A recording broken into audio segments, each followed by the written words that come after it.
So a few months after starting the company, we got a national contract. And we had no business getting that contract, first of all, but we were really cheap. We had very little overhead. We didn't have any staff to pay. The money that we made, we got to pay our rents with and feed our families with, and we were paying $1,000 a month in a building lease. We bought used equipment, so it was really easy to undercut. That's how a lot of companies start. You just start by undercutting the price. In a garage, yeah. Right? And then you kind of work your way up. And so ours is no different than that. But it was a big job. I think there was 50 locations that we were doing for a national company, and so we quoted it all out, and then we got a PO for it for like $700,000. And so I turned around and gave them an invoice for $350,000 and said, "Here's your deposit invoice. Go ahead and issue a 50% deposit." And laughed in our face. They laughed us out of the room. Yeah, they're like, "Yeah, nice try." They knew what they were getting, right? They knew they were getting a young company, and that's why they were doing it. It was a newer program for them, and they were getting a good deal. And it's like, "No, you guys, we know you guys are young, and this is a lot of money, and you're gonna have to figure something else out." So we ended up talking to a few investors, and found an investor who would lend us $150,000, which is the minimum that we needed to just even buy the materials to start on the job. And then right before we were about to sign the contract, he said, "Oh, and what are my assurances that I'm going to get this money back?" I was like, "Well, we have a PO from a publicly traded company, and we're going to do the job." He's like, "No, we need something else." And at the time, I was renting an apartment for $500 a month, but James had a home with some equity and a mortgage, and James had to sign over a lien to his home to get that money. And we had to pay that $150 back in 3 months. 3 months. At 10% interest. And so we owed $165,000 back in 3 months' time. And so we got that check, and we didn't waste any time. We started hustling. And we didn't know anything about the national sign industry. We didn't know that you had to pull permits in certain places. We didn't have any installer network. We couldn't even fabricate the signs. We had to outsource them. Yeah. And we were up against a 3-month timeline to get all these done. And so, we learned really quickly what to do and what not to do, but it turned a lot of times James and I were jumping on a plane last minute to go finish up an install or and packing up all our tools and renting a car and just working all the way through the day and night and getting these jobs done. So at the end of the 3 months, we made it. Barely. James's house was secured. We paid the money back and were able to finish the job. We had a good chunk of change to sit on, but the bigger value was understanding that we just unlocked the entire nation of customers, not just Utah County or Utah, that we could now sell anywhere, and we knew what we were doing. So we continued to build our local business. Of course, it's where we're at, and we had some contacts already being in the industry, and we still, to this day, we do a lot of local business.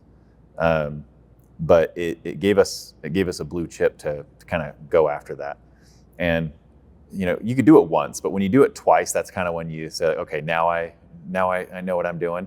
But we ended up getting involved with a restaurant franchise, and we were just doing an install for a local install here in Utah. And I ended up talking to one of the VPs over there, and during that process, and just said, "Hey, can we do all of your business? Can we bid on your business nationwide?" She's like, "Well, we're opening like 35 locations this year, so I don't know if you can handle that business." I said, "Well, we just opened 50 in 3 months, so I can handle your 35 this year." And we ended up winning every job from that moment forward with them, or pretty much all of them. We still work with them to this day as well. But it started to build on itself, right? We had this one contract, we got into that restaurant, and then we got in with a big franchise locally here that we grew with, and it was just kind of stacked on top of each other. And it wasn't until 2 years ago when we decided it's time to go all in. We have something special here. We know what we're doing. The franchise industry specifically is very underserved in the market for signage. And the reason why is because the local sign companies typically they either can't handle the work or they don't understand the logistics of the national sign industry. And there are huge national sign companies, $100 million, $300 million companies, and they're not going to touch a restaurant opening 30 stores a year. It's just not worth their time. And so you have this middle ground of these stores. They're like, man, there's nobody for me. I either have to use these local companies who don't really understand brand consistency and nationwide logistics, and they're going to charge me double to do the job to make it worth their time. And so they're kind of stuck. And so we've really carved out this wonderful niche in the franchise space where we can be profitable, but we can also offer that same level of support and expertise that those major national companies, claim to be able to do. So that, I think that's really special, outside of just operations and communication and responsiveness and all those things that you're looking for in a construction vendor alone. It's that we service a client that doesn't have very many options to begin with. And there's not that many great national sign companies anyway. They're all kind of right now being bought up by private equity and being, honestly driven into the ground, and as typically happens with private equity acquisitions. But there's just not that many good options as is, let alone for the franchise industry. So it's been really great these last couple of years to see the traction and to see the problems that we're solving. And as we're talking to people, talking to customers, letting them know our process and showing them what this could be like, and just watching their jaws drop and say, like, really? Like this exists? This is out there? You guys do what?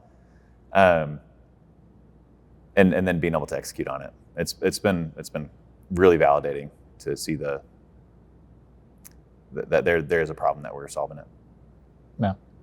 Yeah. I mean, Chase touched on it a little bit, but in the first little bit, doing that, the first couple of nationwide jobs that we did, there's a lot of education that we learned from that.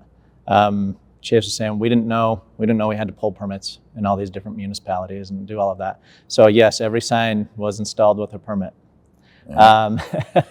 Wink, wink.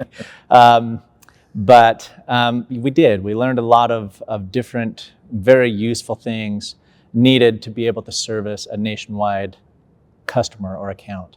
So it was good. It was, those first couple of years were exciting. Chase and I we were doing everything. We moved 3 different times in the first year and a half or so of being in business. And we just, as we continued to grow, we continued to stockpile equipment. Throughout some of this process, we decided to bring fabrication in-house because we were relying on outsourced partners. And we found that even our outsourced partners were kind of the blue chip, blue collar kind of guys, and you get it when you get it. And the nationwide accounts, we have to be able to provide our clients with the product when we tell them we're going to have it, right? And so we decided to bring fabrication in-house. We bought all the equipment, I made sure that we got the best, right? The best of the best. That's what I was taught as a little kid. You buy the best. And cry once. Cry once is what I tell everyone, right? Cry when you write the check, right? But not when you have to keep fixing the equipment. That's right. That's my saying. It's cry once, right? It's cry once. The equipment is more expensive. The best quality equipment is more expensive once, but it will last longer. You won't have the headache of having to deal with a broken piece of equipment because you got the best piece of equipment, right? And it's been great, learning and growing as partners, founding partners in this, questioning things as we go along and just making sure that we're keeping each other in check and making sure that we're servicing our clients to their needs and to their necessities. It's been fun.